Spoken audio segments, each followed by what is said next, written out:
வணக்கம் நண்பர்களே. தீபாவளி செலவுக்காக தனது அண்ணனிடம் பணம் கேட்ட கண்ணதாசருக்கு பணம் கிடைக்காத போதும் உடனடியாக தனக்கு கிடைத்த பணத்தில் பாதி அண்ணனுக்கு கொடுக்க சென்றுள்ளாராம் கண்ணதாசர். வாங்க என்னன்னு பார்க்கலாம். மனிதனின் அத்தனை உணர்ச்சிகளுக்கும் தனது பாடல்கள் மூலம் ஆறுதல் அளித்தவர்தான் கவியரசர் கண்ணதாசர்.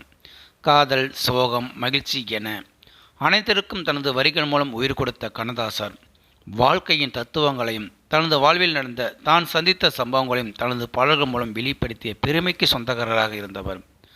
பாடல்கள் மட்டுமல்லாமல் தயாரிப்பாளர், இயக்குனர், திரைக்கதை ஆசிரியர், வசனகர்த்தா என பல திறமைகளை உள்ளடக்கிய கண்ணதாசர் பல புத்தகங்களையும் எழுதியிருப்பார்.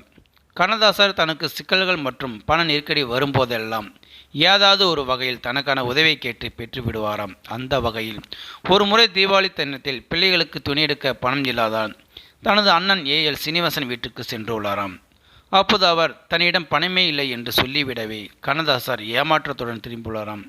அந்த நேரத்தில் ஒரு தயாரிப்பாளர் படம் எடுக்கப் போவதாக சொல்லி 10,000 ரூபாய் பணம் கொடுத்துள்ளாராம். அதை வாங்கிய கண்ணதாசர் தனது பிள்ளைகளுக்கு கூட துணி எடுக்காமல் அந்த பணத்துடன் அண்ணன் வீட்டுக்கு சென்று, நீ செலவுக்கு பணம் இல்லை என்று சொன்னாயே, இதிலிருந்து ஒரு 5,000 ரூபாய் வைத்துக்கொள் என்று கொடுத்துள்ளாராம். இந்த தகவலை பேச்சாளர் நிலைக்கண்ணன் ஒரு நிகழ்ச்சியில் கூறியிருப்பார். இதை குறித்து அவர் பேசிய ஒரு வீடியோவில் கண்ணதாசர் ஒரு தீபாவளிக்கு ஒரு துணி எடுக்க கையில் பணம் இல்லையாம். அவருக்கு 12 பிள்ளைகளாம். ஏஎல் சீனிவாசன் தயாரிப்பாளராக இருந்தாராம். பெரிய பணக்காரராகவும் இருந்தாராம். ஆனால் அவர் பணமில்லை என்று சொன்னவுடன், அண்ணன் என்னடா, தம்பி என்னடா, அவசரமான உலகத்திலே ஆசை கொள்வதில் அர்த்தம் என்னடா, காசில்லாதவன் குடும்பத்திலே என்று எழுதியிருப்பாராம். அதில் பெட்டை கோழிக்கு கட்டுச்சேவலை கட்டி வைத்தவன் யாரடா, அது 8 குஞ்சுகள் பெற்றெடுத்த பின் வருந்தவில்லையே தாயடா, வருந்தவில்லையே தாயடா என்ற வரிகளை எழுதியிருப்பார். இந்த வரிகள் கண்ணதாசர் தனக்குத்தானே எழுதி கொண்ட வரிகள் என்றும் கூறியுள்ளார்.